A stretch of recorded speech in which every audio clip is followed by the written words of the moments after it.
સુરતના વરાછામાં થયેલા ભાજપના સન્માન કાર્યક્રમ લઈને ફરીથી એકવાર ગોપાલ ઇટાલિયાએ નારાજગી વ્યક્ત કરી છે.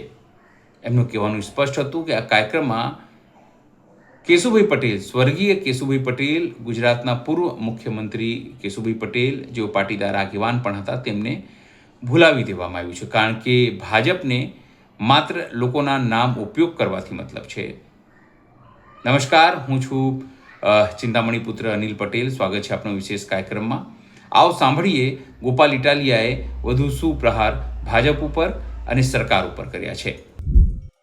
સુરત ખાતે ગુજરાતના મુખ્યમંત્રી શ્રી, અનેક કેબિનેટ મંત્રીશ્રીઓ, રાજ્ય કક્ષાના મંત્રીશ્રીઓ, ગુજરાતના પ્રદેશ પ્રમુખ, પૂર્વ પ્રદેશ પ્રમુખ, આ બધાની હાજરીમાં એક ભવ્ય રાજસ્વી સન્માન સમારોહ યોજાયો. પણ આ સન્માન સમારોહમાં બે બાબતની ખોટ રહી ગઈ હોય એવું મારા જેવા નાના માણસને લાગે છે.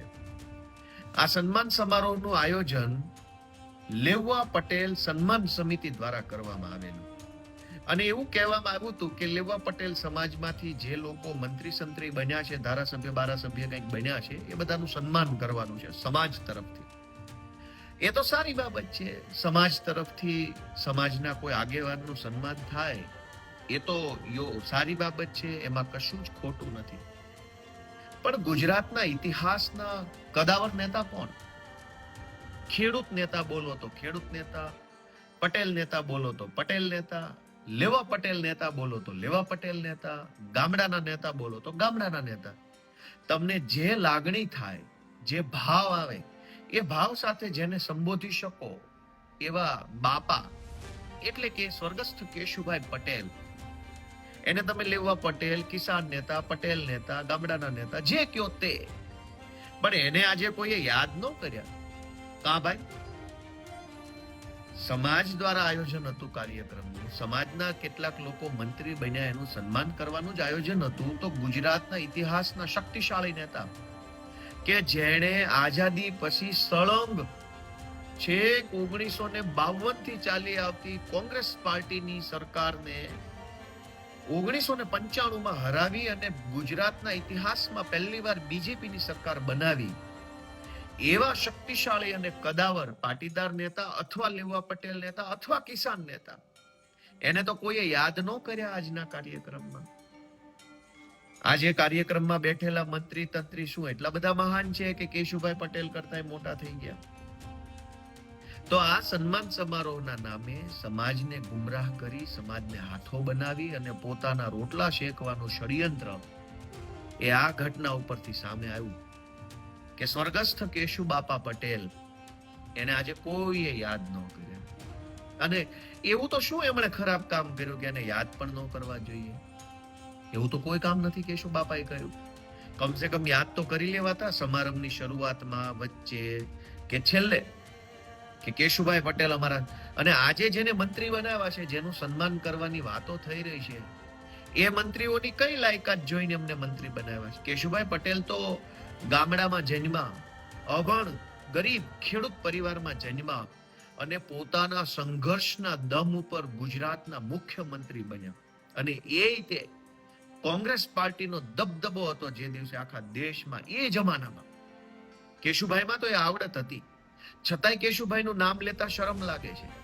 અને ખાલી ભાજપમાં કે મોદી સાહેબના પગલુછણિયા બનીને ફરો અને તમને કોઈ પણ પ્રકારનો હોદ્દો ભાજપમાં મળી જાય, એમાં શું સન્માન કરવાનું? એમાં ક્યાં આવડત આવી? એમાં ક્યાં જ્ઞાન આવ્યું? એમાં ક્યાં અનુભવ આવ્યો? એમાં ક્યાં કોઈ મોટી 30 માર ખા વાળી વાત આવી? ભાજપમાં તો પ્રેક્ટિસ છે, કોંગ્રેસમાંથી આવેલા નહીં મંત્રી બનાવી દેશે, કોઈ પણ ને કંઈ પણ બનાવી દેશે, આવડત હોય કે ના હોય. એમાં સન્માન શું? પણ સન્માન જ્યારે સમાજના આગેવાનોનું થતું હોય ત્યારે સમાજના સૌથી શક્તિશાળી કદાવર નેતાને યાદ તો કરવા જોઈએ કમસે કમ. એક તો આ બાબતની ખોટ રહી ગઈ. બીજું કે CR પાટીલ જળ શક્તિ મંત્રી બન્યા છે.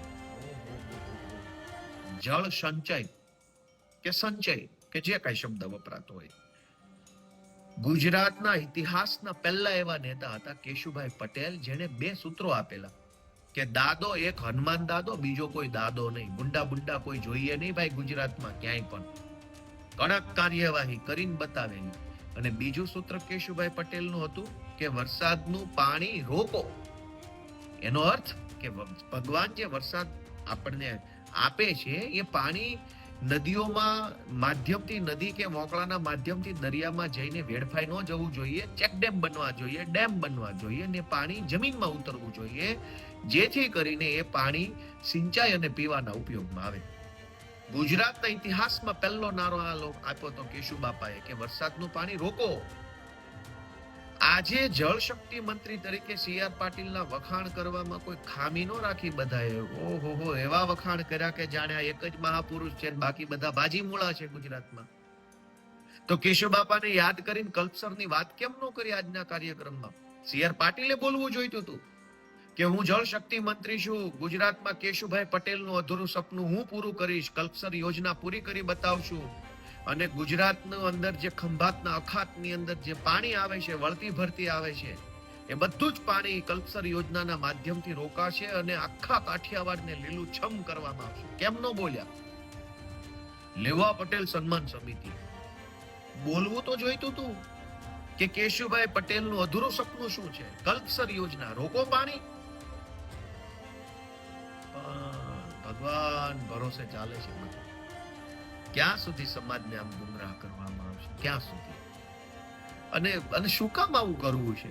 કોણ પોતાની સંપત્તિના કોથળા બાંધીને સ્વર્ગમાં યમરાજ સુધી લઈ ગયા છે? જે કોઈ લોકો રૂપિયા વાળા બન્યા છે, એ કોણ રૂપિયા લઈને ઉપર ગયું છે ભાઈ?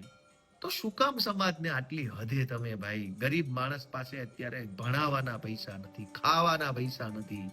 હીરા ઘસતો માણસ કેમ જીવન જીવે છે એની વેદના કોઈ જાણવા પૂછવા વાળું નથી. તો શું કામ આ બધું કરવું છે? કોઈ તો સવાલ પૂછો ભાજપની સરકારને કે આ તમારા 30 વર્ષની સરકારમાં ઘરે ઘરે લોનો લેવી પડી છે. ભણવાની લોન, દવાખાનાની લોન, મકાનની લોન, ધંધાની લોન, જમીન ઉપર લોન, વિદેશ જવાની લોન.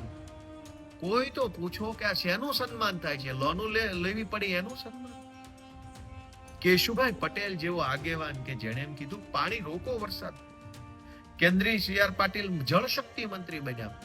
કરોડો રૂપિયાની ગ્રાન્ટ બેફામ ભ્રષ્ટાચારમાં વપરાય છે. હું ધારાસભ્ય છું. કેશુભાઈ પટેલ જ્યાંથી ધારાસભ્ય હતા ત્યાંથી ધારાસભ્ય છું. હું જોઉં છું નજરે કે જળ શક્તિ મંત્રાલયમાં અબજો રૂપિયાનો ભ્રષ્ટાચાર ખાલી ભાજપના નેતાઓ કમાય એ માટે થાય છે.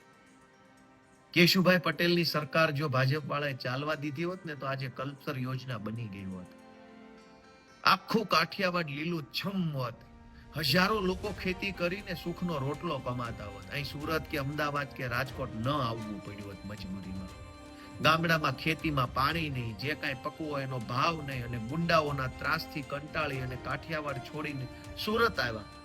તો આ ભાજપની ટોળકી સુરત આવી કે લ્યો અહીંયા અમારું સન્માન કરો. પણ કાકા કાઠિયાવાડમાં પાણી આપ્યું હોત, ગુંડાઓથી કાઠિયાવાડને આઝાદી અપાવી હોત, તો તમારું સન્માન વ્યાજબી હતું. તમારા પાપે તો કાઠિયાવાડ બાપ દાદાનું ગામ મૂકી, બાપ દાદાની જમીન મૂકી, બાપ દાદાના દેવ દેરી મૂકીને સુરત આવવું પડ્યું છે.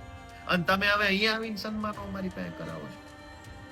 આજના આ સન્માનમાં કેશુભાઈ પટેલ જેવા કદાવર શક્તિશાળી આગેવાનનું નામ ન લેવું એ બતાવે છે કે આ સન્માન સમારોહનો કાર્યક્રમ એ સમાજ માટેનો નહોતો, ફાઇલો પાસ કરાવવા વાળા નહોતો. કોકની સરકારી ખૂણાના પ્લોટની ફાઇલ અટવાઈ છે, કોકની રિંગ રોડ ઉપરની જમીનની ફાઇલો અટવાઈ છે, કોકની આ ફાઇલ, કોકની યુનિવર્સિટીની, કોકની કોલેજની, કોકની પ્રાઇવેટ સ્કૂલની ફાઇલો, બધાએ પોતપોતાની ફાઇલો માટે થઈને રાખ્યો સન્માન સમારોહ ને નામ આપ્યું સમાજનો સન્માન સમારોહ. સમાજનો હોત તો કોઈ તો કહેત કે આ ડ્રગ્સ શેનું વેચાય છે ગુજરાતમાં, સુરતમાં આટલું બધું. અરે રે ભગવાન બધાને સદબુદ્ધિ આપે એવી હું તો નાના માણસ તરીકે પ્રાર્થના કરું છું. હું તો કઈ એવડો મોટો કદાવર માણસ નથી. મારી પાસે કઈ એવા પૈસા નથી કે એવું મોટું ટોળું નથી કે એવો કઈ હું કઈ છું નહીં કે હું કઈ કહી શકું. પણ મને પીડા થાય છે, દુઃખ થાય છે કે આ શું હાલે છે, આ શું, કેવા લોકોના સન્માન, કે જેણે આપણો બાપ દાદાનો મલક મૂકવા મજબૂર કર્યા એનું સન્માન. અને અહીં સુરત આવ્યા તો આપણા છોકરાને ડ્રગ્સના રવાડે ચડાવ્યા એનું સન્માન. જેણે આપણા છોકરાને ભણવા માટેની વ્યવસ્થા ન કરી પ્રાઇવેટ સ્કૂલોમાં આપણને એકદમ લૂંટાવી દીધા એનું સન્માન. આ શું સન્માન? કેશુબાપા પટેલ કે સરદાર પટેલ જીવતા હોત તો શું આવું હોત ગુજરાતમાં? સરદાર પટેલના ફોટા મૂકીને કાર્યક્રમ કરો છો, પણ સરદાર પટેલ જીવતા હોત તો પ્રાઇવેટ સ્કૂલો હોત કે સરકારી સ્કૂલો હોત? સરદાર પટેલ જીવતા હોત તો પ્રાઇવેટ દવાખાના હોત કે સરકારી દવાખાના હોત? એટલી બધી પીડા થાય છે, શું બોલવાનું? અને અમારે જેવા નાના માણસ બોલે તો હાંભળે કોણ આપણને? આપણે તો ગરીબ માણસ, નાના માણસ, આપણે તો તાલીઓ પાડવા જેનીમાં છીએ કે સીઆર પાટીલ નું સન્માન પટેલ સમાજ તરફથી થાય છે, પાડો તાલીઓ, એટલે જોર જોરથી તાલીઓ પાડવાની, કેમ કે આપણે જૈનમાં જે હાટું છે. આપણી જેવા નાના માણસનું કોણ સાંભળે? અને આપણી જેવા નાના માણસની પીડાને પીડાય કોઈ ગણતું નથી. પીડા તો ખાલી પૈસા વાળાને થાય એ જ પીડા છે, નાના માણસની તો પીડા જ નથી બાપા. આજના કાર્યક્રમમાં કેશુભાઈ પટેલને યાદ નથી કરવામાં આવ્યા અને કલ્પસર યોજનાને યાદ નથી કરવામાં આવ્યા. એટલે મને એવું લાગે છે કે આજનો કાર્યક્રમ છે એ કોઈ સમાજ બમાજ માટે નથી, ફાઇલું વાળા માટે હશે. ભગવાન એની ફાઇલું ક્લિયર કરે, એને વધુ રૂપિયા વાળા બનાવે. હું તો 1000 હાથ વાળાને એવી પ્રાર્થના કરું કે આ રૂપિયા વાળાને એવી શક્તિ આપે કે એના રૂપિયા લઈને સ્વર્ગ સુધી જઈ શકવા જોઈએ. કેમ કે હવે એટલું બધું કમાયા છે ને લઈને નહીં જઈ શકે તો શું કામનું? હું તો ભગવાનને 1000 હાથ વાળાને એવી પ્રાર્થના કરું છું કે આ જેટલા પણ રૂપિયા કમાયા છે એ બધા લોકોને ભગવાન એવી કંઈક માયાવી શક્તિ આપે કે 50-50 કરોડ રૂપિયા કમસે કમ પોતાની હારે યમરાજના દરબાર સુધી લઈ જઈ શકે. ન્યાય કંઈક લાંચ બાંચ આપીને પૈસા આપીને ન્યાય પાછું કંઈક થોડું કમાણી કરી શકે, એવું ભગવાન એને કંઈક માયાવી શક્તિ આપે એવી પ્રાર્થના સાથે જય કિસાન, જય માં ઉમા ખોડલ. ગોપાલ ઇટાલિયાની આ વાત મુદ્દે આપ શું વિચારો છો? અમારા કોમેન્ટ બોક્સમાં કોમેન્ટ કરજો. એ સિવાય અમારી બીજી યુટ્યુબ ચેનલ છે ગુજરાત પ્લસ, ત્યાં પણ જઈને તમે સમાચારોથી અપડેટ થઈ શકો છો. એ સિવાય અમારી વેબસાઇટ છે www.gujaratplus.in, ત્યાં પણ જઈને તમે સમાચારો જોઈ શકો છો. અત્યારે માટે બસ આટલું જ. નમસ્કાર.